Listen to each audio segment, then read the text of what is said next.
आपने कितनी बार ऐसा सपना देखा होगा कि आप धनी होकर विलासिता भरा जीवन जी रहे हैं। अधिकतर लोगों को धन संपदा स्वयं से दूर ही दिखाई देती है, परंतु इतिहास में ऐसे असंख्य उदाहरण मिलेंगे जहां अनेक स्त्री पुरुषों ने अपने ही प्रयत्नों से निर्धनता की गहराइयों से उठकर विशाल संपदा हासिल की। अन्य व्यक्ति महान बनना चाहते थे, एक ऐसा व्यक्ति जिसे मित्र, पड़ोसी और यहाँ तक कि अजनबी भी नेतृत्व और मार्गदर्शन के लिए देखें। हर मनुष्य महान बन सकता है, बशर्ते उसे अपनी ओर से पहल करनी होगी। प्राचीन काल से ही दार्शनिक इस बारे में विचार करते आए हैं कि किस तरह औसत और साधारण दिखने वाले स्त्री और पुरुष भीड़ से निकलकर धनी और महान बनने में सफल रहे। उनकी सफलता का क्या रहस्य था, आइए जानते हैं। 19वीं सदी के अंत और 20वीं सदी के आरंभिक दौर में अनेक विचारकों ने इन तथ्यों का गहन अध्ययन करते हुए उपदेश दिए, इनके बारे में लिखा और जीवन को एक नजरिए से देखने का अभ्यास किया। उन्होंने हमारी सोच और जीने के तरीके में तत्वमीमांसक, आध्यात्मिक और व्यवहारिक पहल को शामिल करते हुए वह सब पाने के रहस्य से पर्दा उठाया जो हम वास्तव में पाना चाहते थे।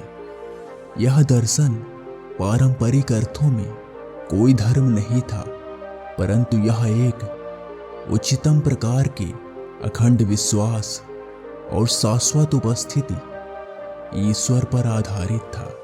इसे न्यू थॉट और न्यू सिविलाइजेशन आदि कई नामों से पुकारा गया।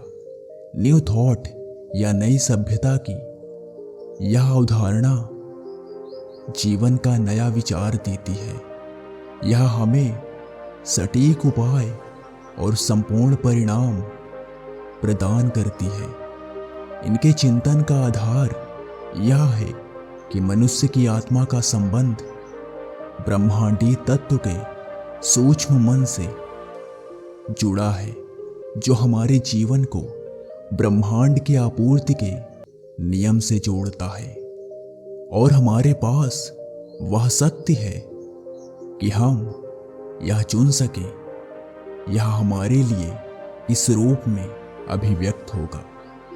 हमें अपने लक्ष्य पाने के लिए इस पर काम करना होगा और इस काम के साथ ही मानव जाति के कंटक और पीड़ाओं को झेलना होगा। हम ये सभी कार्य तभी कर सकते हैं जब हम इस नियम को अच्छी तरह समझकर लागू करें, जिसे ईश्वर ने अतीत में लिख छोड़ा था, जिसका पहला नियम है धैर्य। एक बार एक गरीब युवक अपनी गरीबी से परेशान होकर अपना जीवन समाप्त करने नदी पर गया।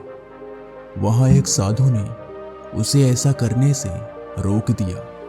साधु ने युवक की सुनकर कहा, मेरे पास एक विद्या है जिससे ऐसा जादुई घड़ा बन जाएगा कि जो भी उस घड़े से मांगोगे यह जादुई घड़ा पूरी कर देगा।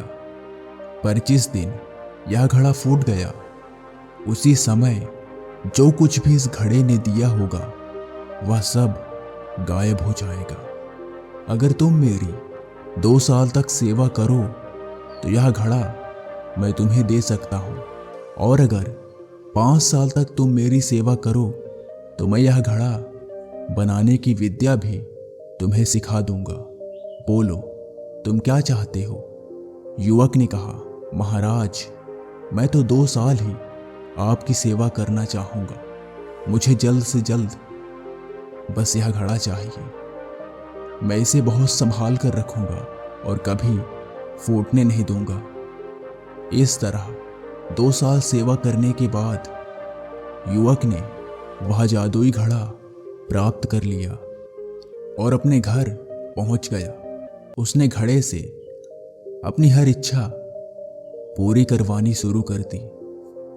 महल बनवाया, नौकर चाकर मांगे, सभी को अपनी शानो शौकत दिखाने लगा, सभी को बुला बुला कर दावतें देने लगा और बहुत ही विलासिता का जीवन जीने लगा। उसने शराब भी पीनी शुरू कर दी और एक दिन नशे में घड़ा सिर पर रखकर नाचने लगा और ठोकर लगते ही घड़ा गिर गया और फूट गया। घड़ा फूटते ही सब कुछ गायब हो गया।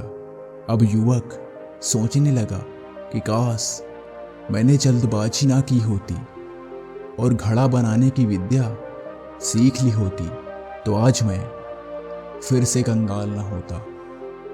ईश्वर हमें हमेशा दो रास्तों पर रखता है, एक आसान जल्दी वाला और दूसरा थोड़े लंबे समय वाला पर गहरे ज्ञान वाला।